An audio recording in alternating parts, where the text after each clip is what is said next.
never tired, don't feel no pain, 'cause I know you don't have what it takes. I'll build an empire from your mistakes. I'll build an empire from your mistakes. So try your luck, give me all you got. Only need one shot. So come and get it, come and get it. So try your luck, give me all you got. Only need one shot.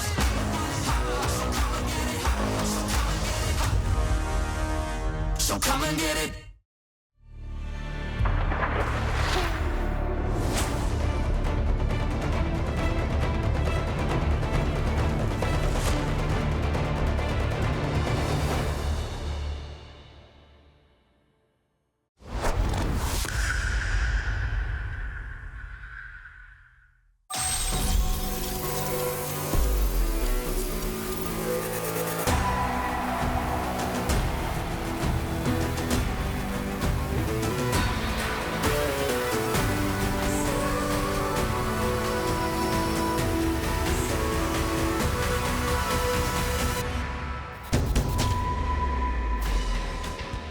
Everybody, and welcome back to Berlin, Germany, and the last day of the LEC Super Week. We're closing out the show with a classic rivalry as the champions of Europe take on the current kings. It's Mad Lions against G2 Esports. Before we get to that, though, 3 teams are looking for their first win for the 2022 LEC season. Will they find it today? My name is Quickshot, and once again joined by Trouble and Goldwolf for the last day of Super Week.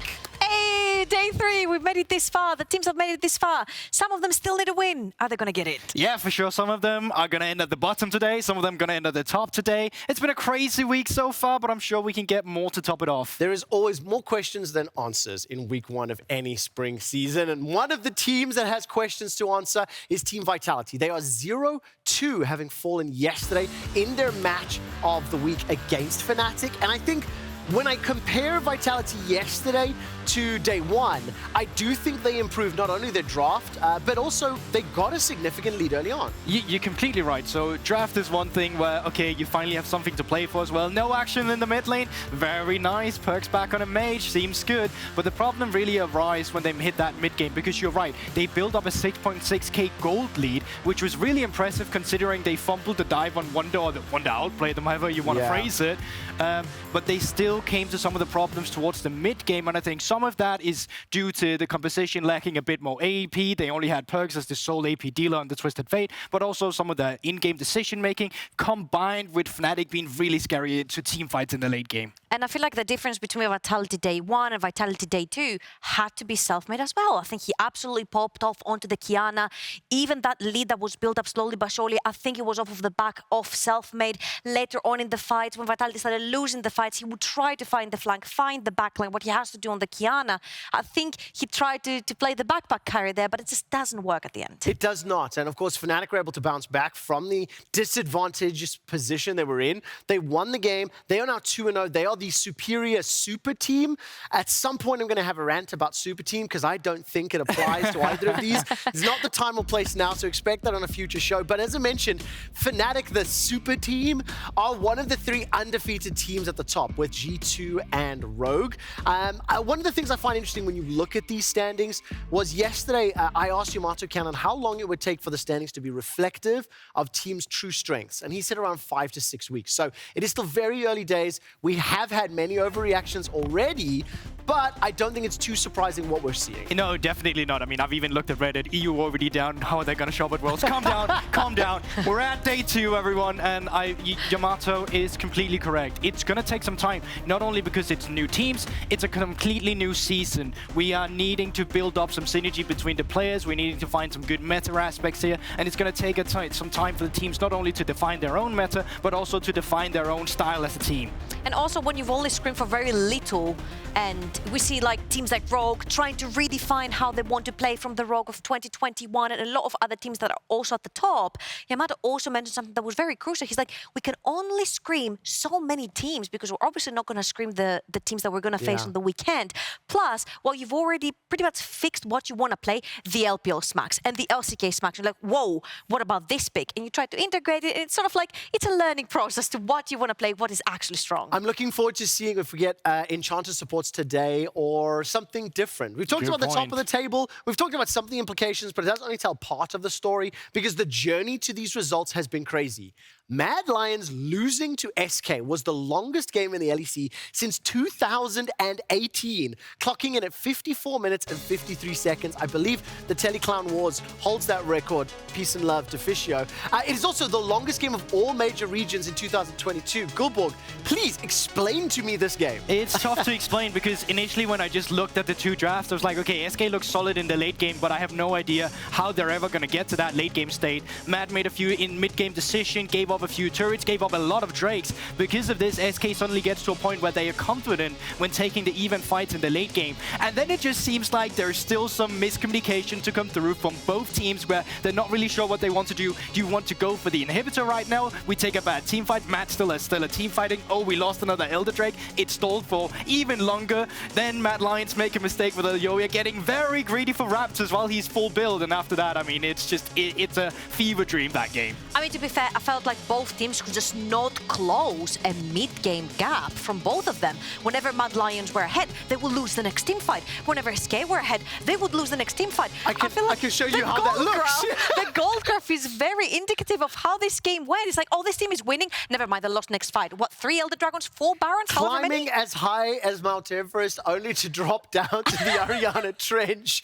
I mean, it is one of the craziest games that we have ever seen. 3 Elders, like you said, 4 Barons. It wasn't the cleanest game, but you have to give a lot of credit to SK. They built up a lead early on. They didn't know what to do in the mid game, and they made the right decisions late game. I mean, it was SK's first win of the season. Yeah, definitely, and I think they can really ride this momentum. I'm not saying they're a perfect team, but you take the wins, as we've already heard from multiple of our interviewees, so you take the dub. There is one other person who took a dub yesterday, and that is because multiple hearts were being broken and panic was stricken as SK and Mad played out. Daniel Dracos gave his co-cast Cathedral a whole production team of a scare. Let's hope we can get another banger just like that one. It is time to continue with the show. Dracos and Cathedral, take it away.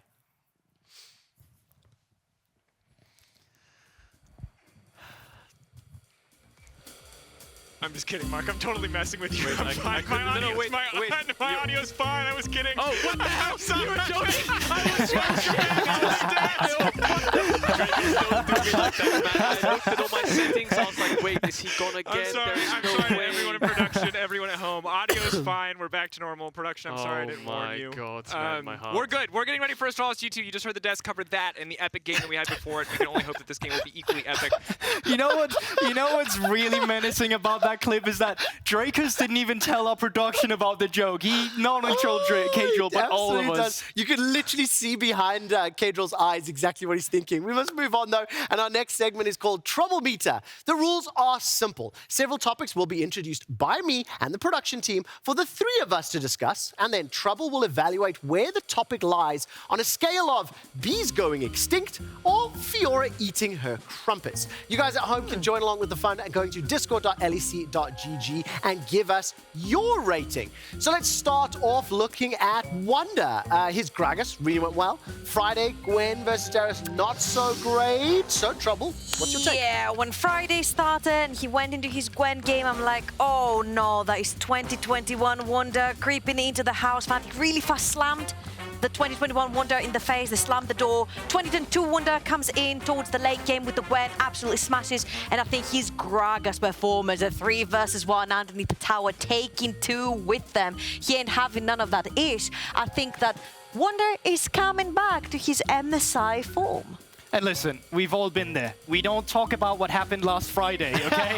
So we're moving on to Saturday. The performance from the Gragas, absolutely phenomenal. I agree with Trouble. It was not only just a dive, it was how he played that entire game. I definitely think this is a positive one, so I'm leaning towards Fiora, but how much? I'm leaning all the way towards Fiora. I think Wonder is back, baby, and he's here to stay. Well, that means somebody order Wonder a table of crumpets. Everyone on Discord voted Fiora as well, so everyone on the same page. Next topic will be Vitality's changes.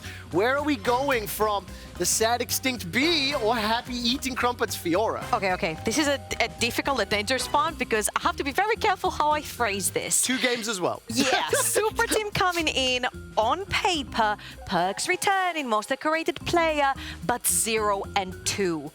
If I stay just on the results, it's a little bit disheartening seeing them come in and not being able to pick a win, and not just that, not even being close to picking up one. The only thing Vitality's changes has taught me so far is that NA imports don't work. Because those are the players that's not showing up at the moment. But you take a look at Selfmade, had a stellar game too. Bot lane as well, actually starting to do better. So as Upside quoted, I'm just waiting for the jet lag to get removed and then we can start looking at it. Okay, so Trouble, before you give us your vote, Discord has said this is in the middle. It is neither happy nor extinct. They're on the frog. Where are you? Okay, I think I'm in between the frog and the sad bee. We haven't necessarily seen too much to make us hopeful, but we know the names are there, we know the skill is there. So until we know, I'm not going to the frog yet. Well, according to Trouble, Vitality, you're halfway to extinct. Let's move on to our third topic, Dayo's performance so far. Oh, okay. Wait, I cannot be biased. A little bit biased. We've been following Dayo. This is a guy that played a quarter of an ERL split and only EU Master, jumping straight into an LEC, playing amongst the greatest mid lanes that we have here in Europe. I think that his performance so far has showed it's like a little bit of an indication of what he can offer to a team. Especially because if you're comparing this to other rookies, for example, Rico on Mad Lions, that's getting a lot of help for the veterans, then Dayo really hasn't gotten a lot of help from his teammates. It seems like he has to stand on his own when they're playing, and so far when he has been standing on his own, either be by the Vex or a few good performances on the Aurelia on day 2, I actually think that he has exceeded my own expectations. Yeah, there's no doubt about that. He's got the highest kill participation for his role, highest damage per difference, damage per minute difference for his role, and I really like that point you just brought up, that Dayo's doing it by himself. So I'm definitely leaning towards some tea and crumpets. Trouble, your verdict? I was in the middle, I was on the frog because the wins haven't really been coming through, but seeing how much this guy has done, KP and the solo baller plays a part in all this. Okay, I'm gonna move from the frog a little bit towards Fiora. It's not perfect yet, but it could be. All right, well, thank you so much for rating all 3 of these stories in Trouble Meter. Fans at home, you thought that Dayo was on the frog. We'll check back with the Trouble Meter later on in the season, but as we move on with the show, we saw some examples of game-changing wards yesterday, and some of you might think, why should I buy wards? Well, Goldborg, why should I buy wards? Well, that is a very good question, Trevor. I'll do my best to answer that question for you as well at the same time as we take a look at the first clip. So let's just keep it going a little bit. So what's happening up here is that you actually see that we have a little topside push in coming through, and I want to give this play a little context. So now first what you want to take a look at is this little ward, this little bad boy here. This wards usually get placed by top laners to secure that they can push in the lane without having to worry about a jungler coming through from their lane here themselves. And once the lane is crashed, well, then they can back off a little bit to make sure that they don't have to worry about a single pressure from the enemy team. Problem with this ward right here is, though, it's placed a little bit early. You can see it finally goes down the moment Ilyoya comes by. So right now, Genex is under the impression that he can just shove in this lane, back up for free, but that is not the case. So unfortunately, he ends up going down. Now, John, can I get the next clip on my telestrator, please, here, if possible? Well, John's too slow. I'm going to do it myself. There we go. Otherwise, thank you, John. It was almost there. Now, moving on to the next clip we have here. Once again, little circle around the ward here. Now, we are at a Chemfox situation. Say what you want about it, Drake. Once it's here, you need some pink wards. This is the name of the game. The problem is that there's only one member on each team that can place a pink ward on the map. And as you can see, that pink ward we just had just got deleted because Kaiser, he played his own pink ward now. So this new pink ward just made sure that the pink ward we had here before is no longer here, which means this now get entrance for Treats and for Jesse to move up towards the top side, which is why more of your team members needs to buy a pink ward when there's a Chemfox map. Because look at this play. SK's been behind. Armor just saw a pink ward earlier. He thought he was safe, but no, out of nowhere, a big scary cow comes out of the fog. Because of that, SK is able to back off and move forward to the Baron. Now, one last clip in our little ward segment here. this is a little bit of a situation where G2, they want to set up some pressure around the Baron. They want to get vision around the red side to make sure that Astralis cannot contest them if they move in here. But I want to pause the clip a little bit here and have a look at the broader map. Because right now they do have vision control around the entrance and around the Baron itself. But White Knight has actually managed to sneak in on the top side of the map here through the fog of war that G2 currently does not have vision. Now Cabs has a blue trinket himself, and I want to display Cabs' great presence of mind here, because as they're clearing out the vision wards, he's like, wait a minute, there's one spot here where we haven't checked just yet, and as you can see, there we have it. Blue trinket comes through, spots White Knight, and as soon as White Knight is spotted, the rest of the team compiling up towards him. So as you can see, as we clear out the clip once again, here's the rest of G2. White Knight wants to get away, buddy. You're recalling on the pink ward, nothing you can do. The rest of them flashes towards White Knight, takes him out in just a moment. So a situation where Astralis was trying to make a play got flipped on its head due to great coverage by Blue Trinket. So, ladies and gentlemen and everyone else, TLDR, buy wards, place your vision, and hopefully win your games. Oh, I like that. Buy wards, win games. We should say that instead of win lane, win game. It might be a more healthy Don't approach. bring that up. It's in the past. It's the second book. It's the second book. Okay, for advanced reading only. Thank you so much for that breakdown. I want to turn our attention to the games today, and we'll see who will be placing wards today as Vitality will take on Excel in Game 2. Both of those teams are looking for their first win. One of them will finish 0-3, because that's how it works. We will end the day with Mad Lions versus G2. And I'd like to take a small sneak peek at that game. Mad Lions taking on G2 Esports, the winningest team versus the current defending champions. And when we take a look at just how many LEC titles have been won, 4 of them in 2019-2020 by G2. Mad Lions twice last year, back-to-back. They've had just 1 win, 1 loss, but definitely interesting start to the year. Let's talk about some of the players, maybe. Let's go. Jankos Caps and Aljoya Rika. I think those are names that we've covered quite a lot this weekend. Yeah, definitely. I think, though, there is a difference between this mid-jungle duo so far. I think Caps in the mid lane has been standing a bit more on his own, has found his own place under the blank, and I think that also speaks to the veteran he is here on the scene. He's a bit more self-reliant, and specifically in the laning phase, we haven't really seen all too much of the movement between Jankos and Caps together to pile down on the mid lane.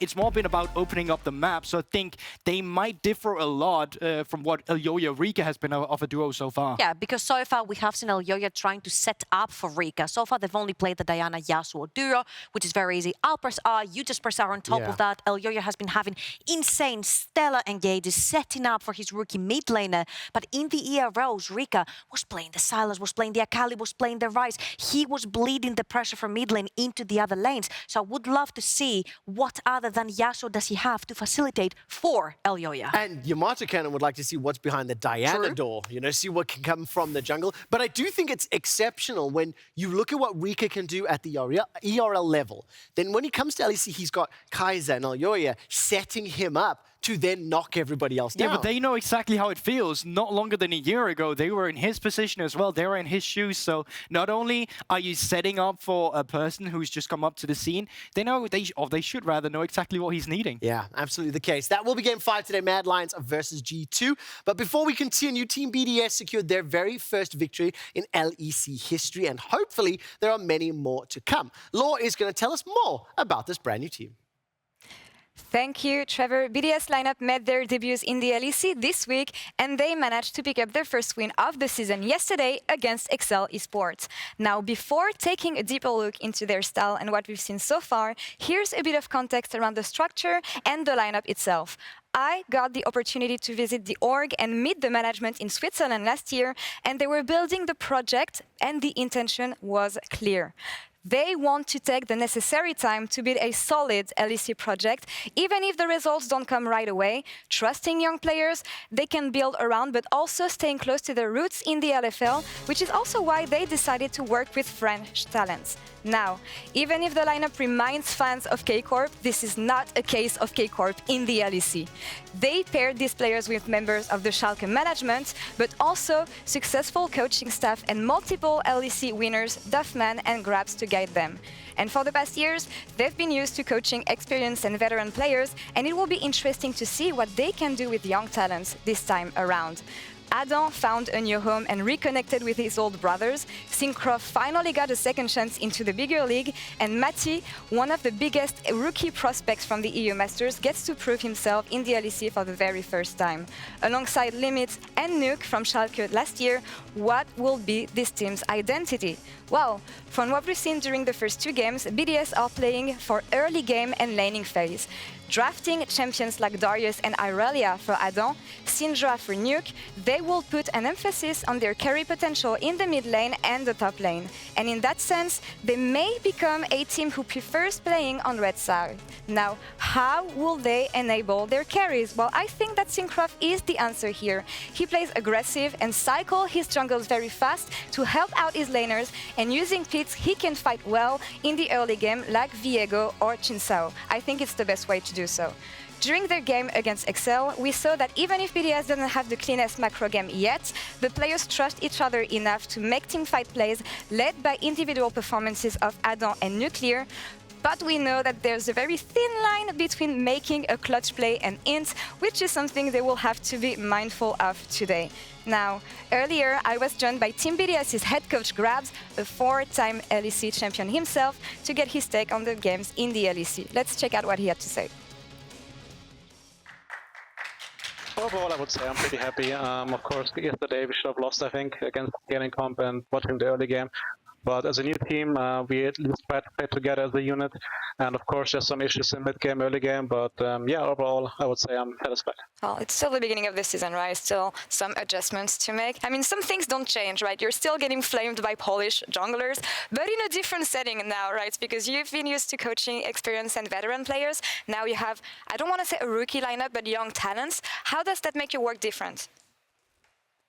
It's just a different kind of atmosphere and reviews, especially because a lot of the stuff that I thought, or like G2 back then, were natural or just not debatable in terms of how macros played in tempo.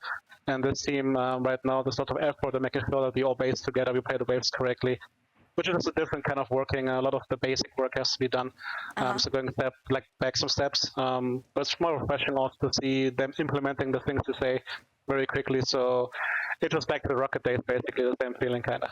All right, well, that's very nice to hear now. Focusing a bit more on the matchup against Misfits today, I see a lot of similarities between the two lineup. Young talents, strong mid laner. I do want to say coin flip top laner on both sides, but what can we expect from this matchup, and how do you think it's going to play out? I would love to say that we're going to be the better macro team, which I think we can be, but I think ultimately it's going to be a bloodbath, knowing both teams, knowing some egos involved, especially on mid lane. So I think, of course, the draft will say a lot. I think we're going to go for a bit more stable approach compared to yesterday, where we had to win early game and bottled that horribly. So I think a bit more scaling involved, depending on bans. But I think if the game is even and slow, we should win out. But of course, everybody knows with hero top lane, everything can happen if they decide to go top lane and make the game flippy. All right, well, let's see how this one plays out. But for now, Grabs, thank you so much for the interview. Good luck against Misfits today, and we'll see you after the game, maybe. Thank you so much. And back to you, Trevor. Thank you so much, though. I love that cheeky ending. We'll see you after the game. Maybe, implying that BDS is going to win.